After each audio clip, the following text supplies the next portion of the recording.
Hello friends, स्वागत करछि ज्ञान भंडार चैनल रे पुणी एक नुआ फ्रेश एपिसोड रो नाटी होछि लक्ष्मी पुराण अनुसार महिला माने केउ बार रे केउ खाद्य ग्रहण करिले अत्यंत शुभ फल होई थाए। आम देश रे महिला माननकु घरर लक्ष्मी मना जाए।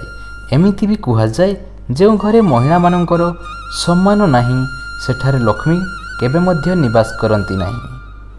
किंतु घरर स्त्री करिथिबा छोट भूलर प्रभाव समस्त परिवार उपरे पड़ी थाए।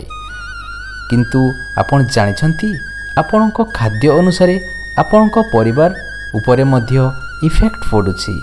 तेणु केउ बार दिन केउ खाद्य खाइले आपणको परिवार रे समृद्ध वृद्धि हेबो एवं आपण तेणु चलंतु जानिबा केउ बार दिन केउ खाद्य खाइबा उचित।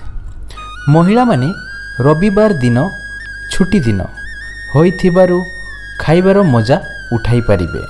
एही दिन महिला माने साग जातीय खाद्य विभिन्न प्रकार फल खाइले एही सबु खाद्यरु मन उपरे सकारात्मक प्रभाव पकाई शक्ति विच्छुरित करिथाए। सोमवार दिन महिला माने काकुड़ी कखारु तरबुज एवं एहीपरि खाद्य खाइले दिनटी महिलांको पाई शुभ होइथाए।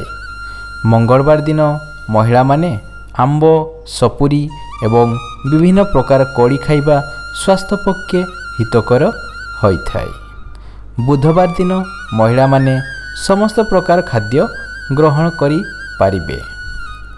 गुरुवार दिन महिला माने हलदिया रंगर खाद्य खाइले शरीर पाई हितकर होइथाए। कमला लेंबू कागजी लेंबू एवं कदली एही दिन खाइबा उचित। शुक्रवार दिन महिला माने कौनसी खाद्य खाइले शरीर पाई अत्यंत भल होइथाए। शनिवार दिन महिला माने फास्ट फूड तैलयुक्त खाद्य खाइबा उचित।